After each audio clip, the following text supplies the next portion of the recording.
learning the mistakes as well, right? So we're learning indirectly. So this becomes second order learning. So what this does is by actually learning this function rather than this one with a simpler model, we're simplifying this function. And what you see is that usually these errors are caused by overfitting rather than underfitting. And that's the whole premise. If you're underfitting, this doesn't work. Because it just means keep training, right? But once you get to overfit, and also we know how to fix if you're underfitting, you just keep going.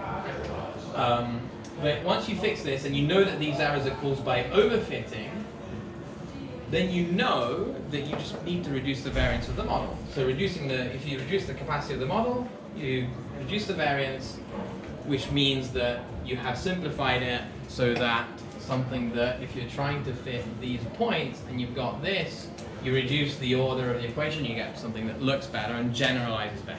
So the point is, actually this will generalize better than this one because this one is overfit. Right? That's also the idea behind regularization, except that you do it directly on this rather than the second step. So this is the argument for why actually is distillation regularization. And I think intuitively we can get there once we accept that this is because of overfitting. So there's a bunch of things based on sets, and I drew it slightly differently, but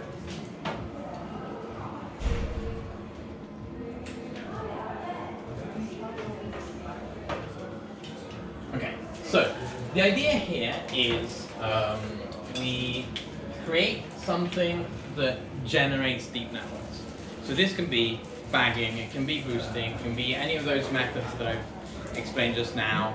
It can be insert whatever ensemble method you want. It could even be a random forest, I would imagine. And then we set this to generate as complex a model as we can with as much overfitting as we can. So in the experiments, I've actually made it so that there's some that are overfit and some that are underfit to explain that difference. And this is just the process of you train the ensemble, then you train a model on the output of the ensemble. Now, because we're talking about ensembles now, and we train on the output of the ensemble, which is, in the case of classification, a vote, or a weighted vote, what this means is that we can't use the soft targets. I think that's not a big problem, especially because your actual outputs are hard targets anyway from a model, or things that you would consider anyway. And it still works. And then we evaluate our distilled model. The cheat a little bit. I don't call it. It's a cheat just to save time.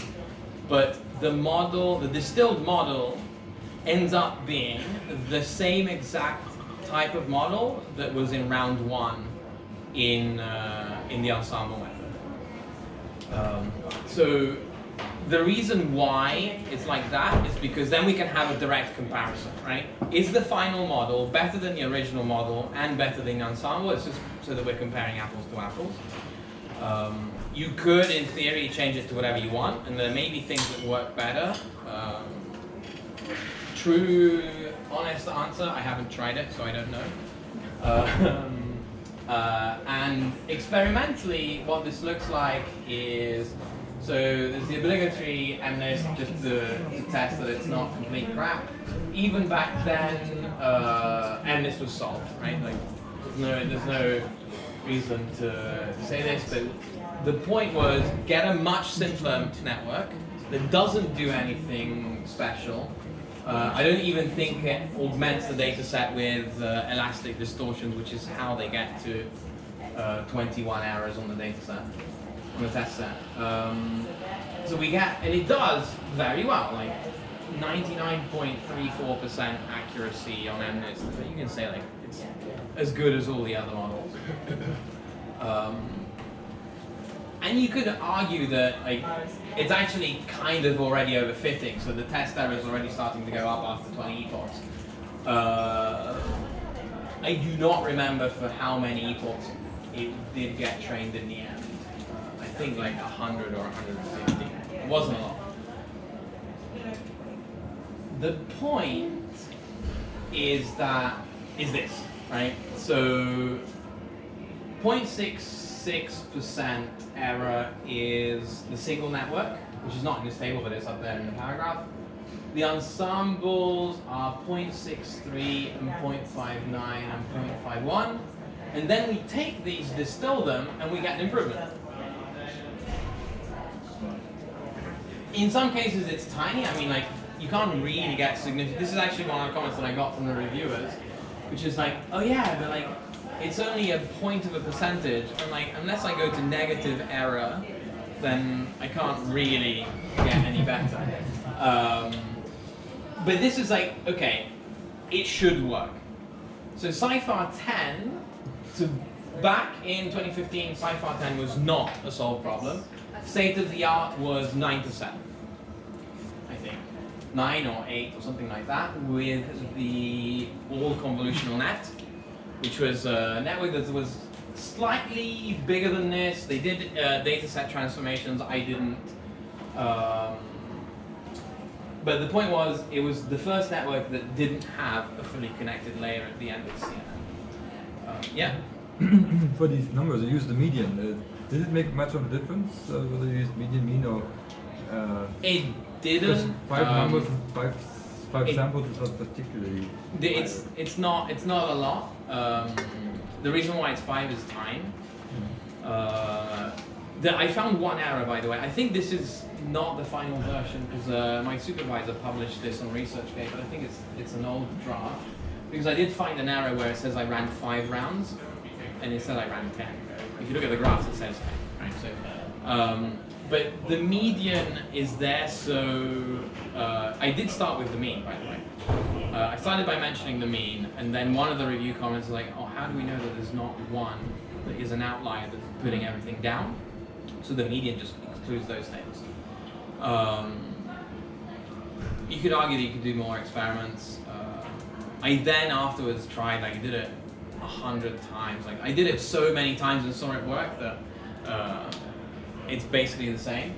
But the 5 were the ones like, okay, I ran everything at the end and collected everything, and I ran it 5 times. So anyway, like this was inspired from the All CNN. It's smaller than the All CNN that was published. And it was, just to give you in context, this was the first network that didn't have a fully connected layer at the end. This is how long ago this was, right? And you think about it, it's only 4 years ago, but if I tell you this was the first CNN that didn't have a fully connected layer, it feels like the Middle Ages, right?